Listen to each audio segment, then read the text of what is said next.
Welcome to the Human Capital Innovations Podcast, your go-to source for personal, professional, and organizational growth and development. We hope you tune in often for all things people management, organizational development and change, organizational leadership, and social impact related.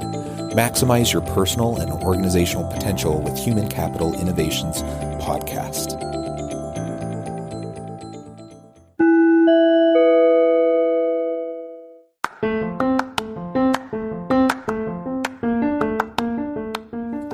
Welcome to the Human Capital Innovations Podcast.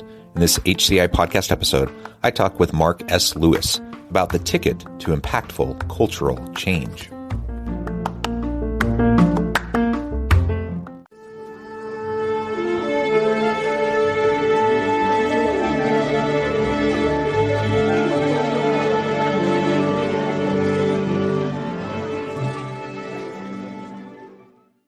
Mark S. Lewis, welcome to the Human Capital Innovations Podcast.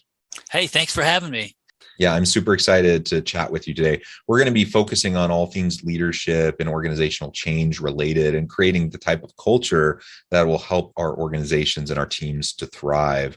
As we get started today, I just wanted to share Mark's bio with everybody. Mark S. Lewis received his BS degree in finance from Boston College and an MBA in marketing from Tulane. He worked for IBM for 13 years before forming Communique in 1994. As president of Communique, it quickly became the South's fastest growing ISP, building a client base of over 10,000 users. After Communique was purchased in 1997, Mark merged multiple businesses to form a new internet company called Orange Twine, which was chosen by the Chamber as the Rising Tide Small Business of the Year in technology.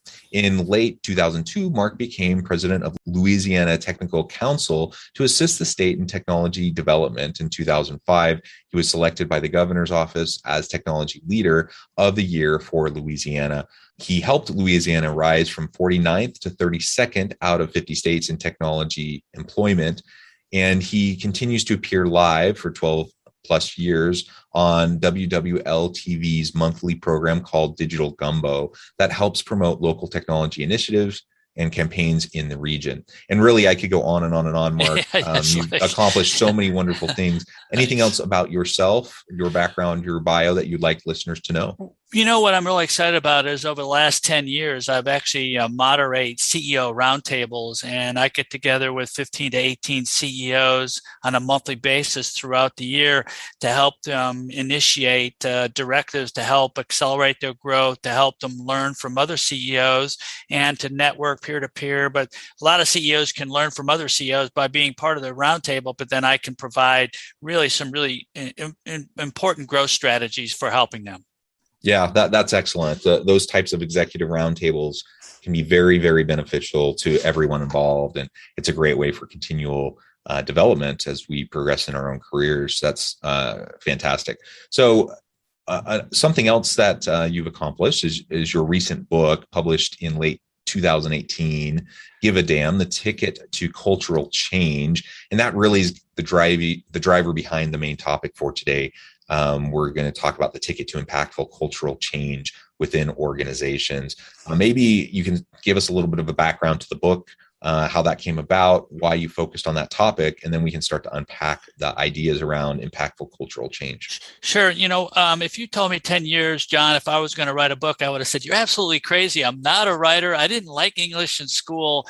But something I saw in society and in business caused me concern, and I started dictating all these things that were happening where people were becoming very selfish, very self-centered. They weren't helping other people. And so I decided, well, we got to change this because we're going down this I think this path that could be self-destructive. And there's a lot of factors that cause this, technology being one, wealth, government. There's a lot of 9 factors I put together to write the book. And it's led me to use this book as a transformation of how businesses can take their current company and transform it to a very successful company using the philosophy of give a damn. Yeah. So tell us a little bit more about that philosophy. Like what clearly you saw some things that were concerning in broader society.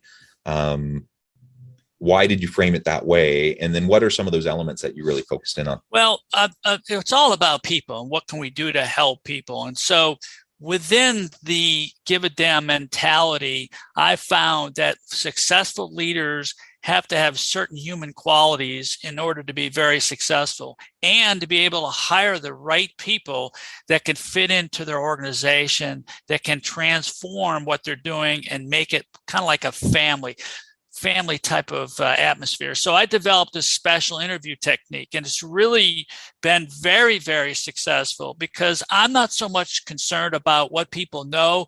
I'm more concerned about what they think and what they can do to help grow, and their mindset within the organization, how they contributed. So I ask certain questions. I say, if I'm going to interview John, I said, look, I'm just going to say one or two words. I want you to tell me the first thing that comes to your mind. Favorite color, favorite movie, best president ever, best sports, favorite sports figure. And I have 90 of these that go from professional, personal to sports, hobbies. And what I'm trying to find is the pattern of how this person thinks based on those one or two word samples. And that pattern allows me to choose the right person that can fit into the organization.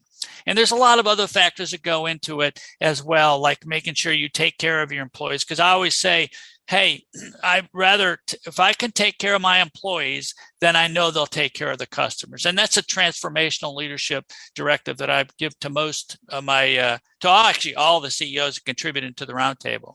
Yeah, so those cultural elements I think are key, and I really like how you frame some of those out.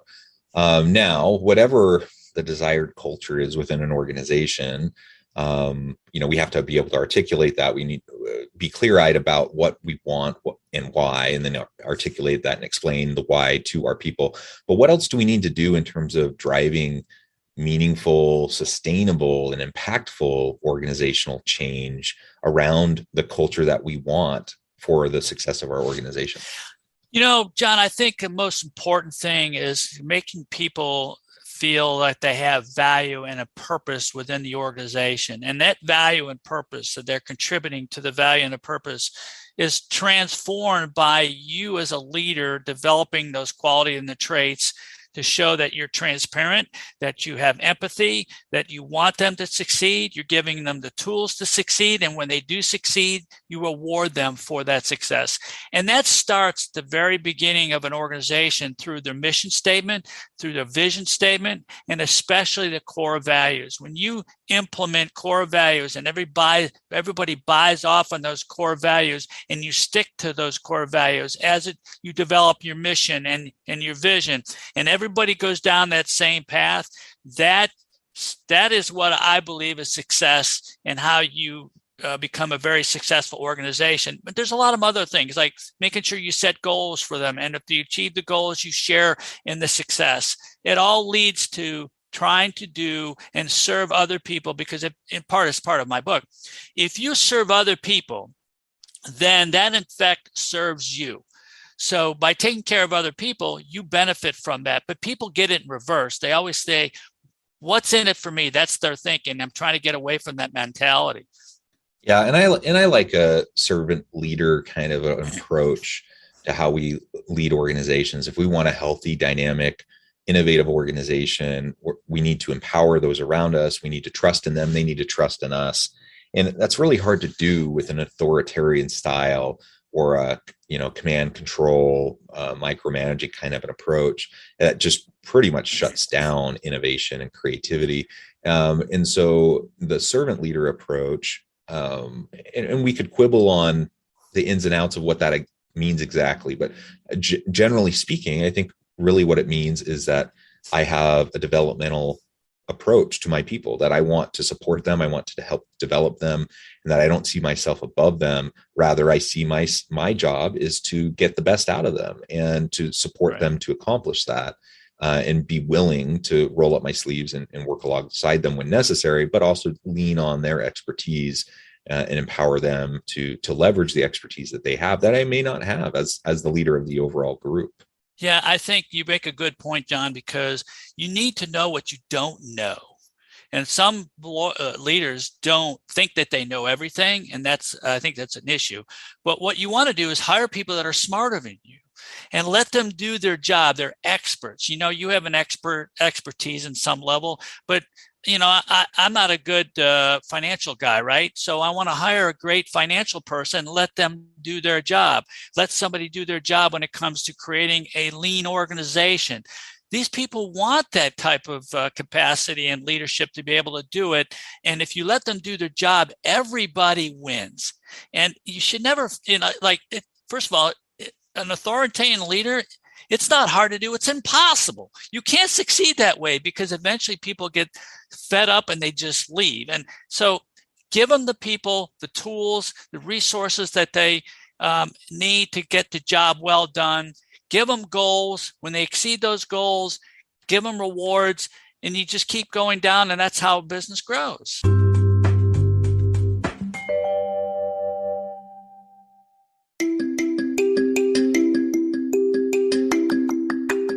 I'm excited to announce the publication of my new book from HCI Press, Bluer Than Indigo Leadership: The Journey of Becoming a Truly Remarkable Leader.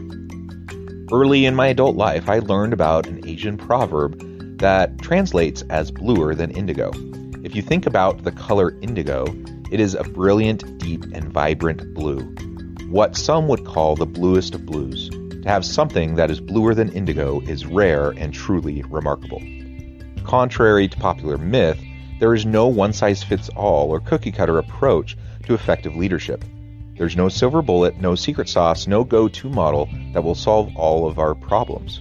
The truth is, great leaders have all had their unique strengths and flaws, and have all had to discover and then pave their own distinctive path in their life's journey to fulfill their leadership potential. Bluer Than Indigo Leadership will help you discover your own path and explore those ordinary, everyday actions that will help you respond to an uncertain future and produce extraordinary results for individuals, teams, and organizations.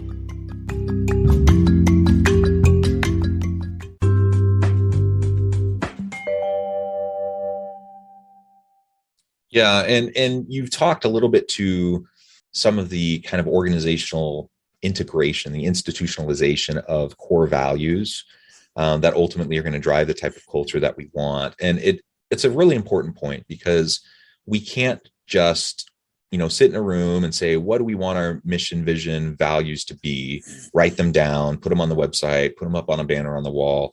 Like that alone won't really do anything, right? It's nice to be able to go through the exercise of being able to articulate that, but ultimately you have to integrate those into every aspect of the organization. You have to build it into the recruitment process, the hiring, the onboarding, the ongoing training, the performance management, the mentoring, the coaching, the career development. All of those things have to have those core values integrated in, and the people in the organization have to see those core values really being lived as leaders are making decisions that impact real people.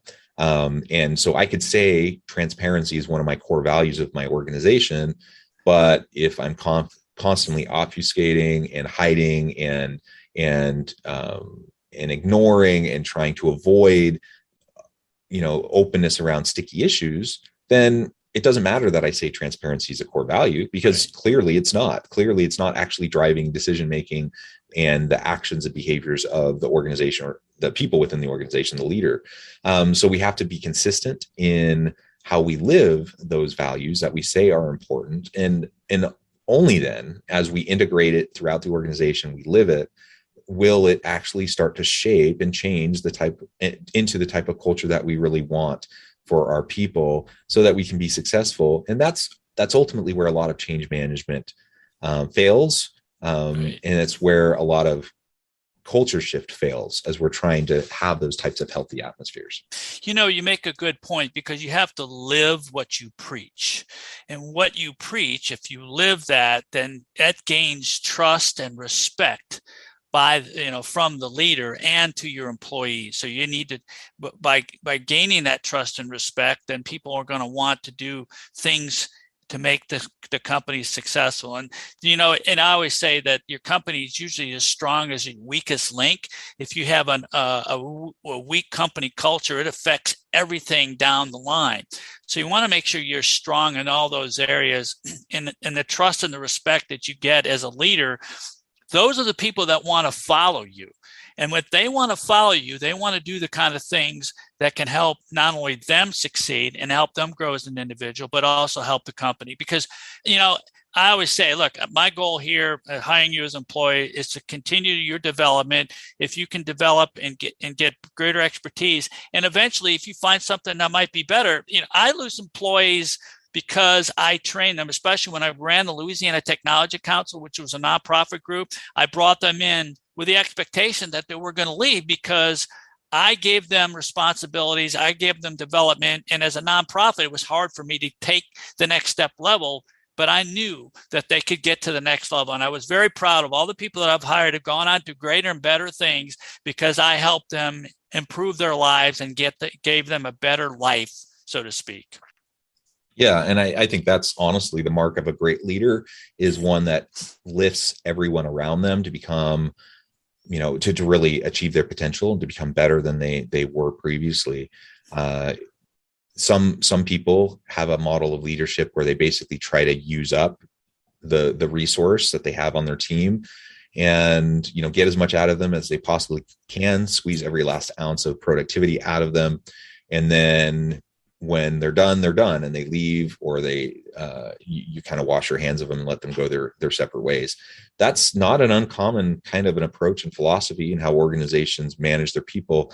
But it's certainly not healthy. And ultimately it's going to create a lot of other problems for the organization if that's your approach. But if we can take a developmental approach and have the mentality that, yeah, I'm going to have people come into my team, I'm going to train them, I'm going to mentor them, I'm going to coach them. Eventually they're going to surpass, what their current role is. And if they can move up within the organization, great. If not, I'm going to wish them well and hope that they can have great, successful opportunities in other places. That has to be our mentality. Otherwise, we're going to have a stagnant organization, and one where people don't feel safe to explore, to investigate, to experiment, and ultimately innovate and drive greater value to the market. You talk about what you're talking about is a self-serving attitude. And leaders who have self-serving attitudes are going to eventually fail. They may get past, but it always comes back. It'll always come back and hurt them in some type of way, because your A players will probably leave. They're going to go to a different company. But having this servant attitude, like you talked about early, is really what makes people successful. And what people need to understand is the more you do for others, don't ever expect it'll come back, but it's going to come back in droves. But the more you do for others, the more you're going to get in return. And that's what people need to understand. Don't do it because you want something that's in it for you. Do it because you're helping somebody, you're helping them grow, you're helping them get to the next level. And when you do that, there's a sense of satisfaction. And when you have satisfaction and a positive attitude, guess what happens? You actually live longer because there's less stress on the body. The havoc on the body is stress. And when you go through a lot of stressful situations, health problems occur, right? And we don't want that. But if I can help somebody, I feel good. That's an internal mechanism within my body that's helping me overall in my health and my mental attitude. And that's part of what success is all about. And living, everybody wants to live as long as possible, right? This is a great way to be able to do that. Yeah, excellent. So are there any other key concepts from your book or from just your experience or working with these executive roundtables that you think is important to hone in on that you would like to discuss as we kind of wrap things up today?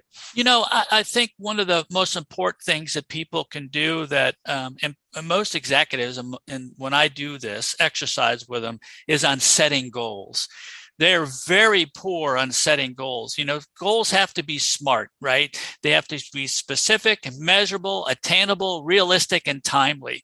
When most of these executives that I go through That's an exercise they have to do. They say, well, I want to go on a vacation I want to go on a vacation. That's their goal. Well, that's not a goal. That's more like a wish. You need to be specific. I want to take a vacation. I'm going to go to Australia by no later than the end of 2022 or whatever that may be. So you need to set a personal goals and business goals and then work to strive to achieve them. I also say you need to achieve what we call set a BHAG, or a big, hairy, audacious goal. That BHAG you set 10 years out, and then you come back and you work towards those BHAGs by setting longer term goals and then shorter term goals. Most CEOs do a terrible job at setting goals. They're more or less setting wishes. They're not specific. They don't know at a time. They don't have a plan to get there. I would encourage everybody to set goals very specifically and make sure that you can go towards achieving those and set the plans to be able to do it both personally and professionally. Yeah, goal setting is so important, and it really impacts every aspect of our lives. Family, home life, community life, certainly organizational life, and it's tricky because some of the most meaningful things are really hard to measure, and a lot of the things that are really easy to measure are not particularly meaningful. Right. And so we have to be thoughtful about, as we set SMART goals, what are the metrics that we're going to hone in on? Right. How do we know that we've accomplished it? Some things are harder to hone in on than others. And that doesn't mean we should ignore it or not strive for it. It just means we have to be more thoughtful about articulating what we're trying to accomplish and why, right? I agree with you 100%. And goals can change over time because certain factors and economic conditions or family issues, something happens that you might need to change that goal. But, goals allow you to set plans to be able to meet where you want to get to. Like you might want to say, I'm going to increase my revenue by 20% over the next year. Now that's a specific goal. You can measure it, but you're right. I mean, and then you get the people around you to be able to help achieve those goals, reward them. And I mean, everything just kind of follows from a goal, in my opinion. Yeah, absolutely. Well, Mark, it has just been a real pleasure talking with you. I note the time and we're about out of time, but before we close for today, I wanted to give you a chance to share with listeners how they can get connected with you and find out more about your work, your team, and then give us a final word on the topic for today. Yeah, I enjoy helping CEOs with helping them accelerate their growth. And my book, which is Give a Damn, the Ticket to Cultural Change, is something that I'm very passionate about because it can be transformational, both in personally and from a business standpoint. They can reach me. I have a website. It's called, in fact, a new website. It's called marklewisllc.com. And there's 4 areas you can click on. You can see where I've done my book. I've got an Audible version of the book. I've got a CEO facilitator playbook that I just put out for leadership coaches. If they want to implement the same kind of successes and get a lot of money for doing it, they have the ability to do that. So they can go to marklewisllc.com and click on those 4 areas that I'm really honed in on going forward. And I even starting a new business, a new startup, John, that's part of, and here I am 64 years old and I'm starting a new startup. Like, what are you doing? You're crazy. Well, I'm not crazy because this is something that can be very influential and very memorial. It helps create memories for people. And the bottom line is, when you go to a wedding and everybody's taking videos, we're creating a platform where you can upload those videos and we'll cut and splice each of those videos. The best of all those videos, you can produce a single video for you automatically. So it's best for weddings, birthday parties. And I'm very encouraged by what the response we're getting out of it. So I'm into everything. Yeah, that's wonderful. Yeah. Well, Mark, it has been a pleasure. I really appreciate your time and the insights you shared. I encourage listeners to reach out and get connected, find out more about what Mark can do for you. And as always, I hope everyone can stay healthy and safe, that you can find meaning and purpose at work each and every day. And I hope you all have a great week.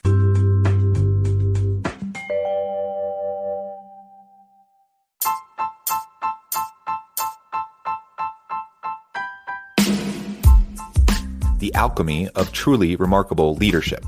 Ordinary, everyday actions that produce extraordinary results. Consider how the nature of work has shifted over the past 50 years. With increased globalization, rapid technological advancement, and the shift in economic composition, the average job of today looks very different than the average job of 50 years ago. What will the jobs and organizations of tomorrow look like? Moreover, what does this all mean for organizational leaders? What are the core competencies and capabilities of organizations and their leadership that are prepared for continued disruption and geopolitical and socioeconomic shifts? Regardless of what the future holds, increasingly, leaders need to be socially minded, data-driven, decisive, champions of talent, and disruptors of the traditional notions of leadership, teams, organizations, and work. The Alchemy of Truly Remarkable Leadership will help you to explore your own leadership competencies and capabilities and consider ways to apply and implement them into your workplace and personal life.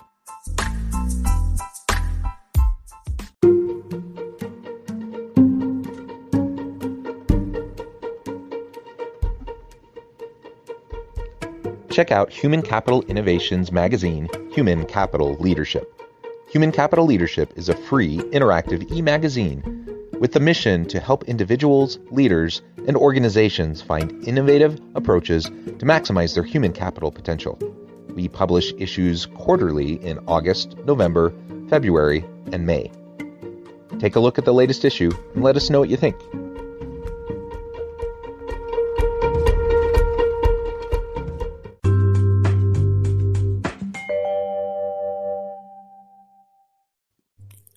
Thanks again for joining us for this episode of the Human Capital Innovations Podcast. I hope you stay healthy and safe and that you have a great week.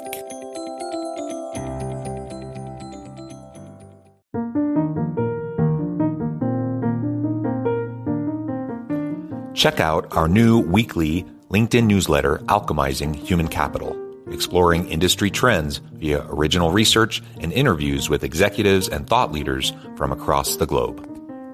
We look forward to having you join us. Make this Christmas memorable with Goat Guns. Get the coolest miniature gun models for your collection. From historical classics to modern weapons, we have something for every firearm and hobby enthusiast. Surprise your loved ones with the gift of Goat Guns, the perfect blend of quality and detail. Shop now and spread the joy at goatguns.com.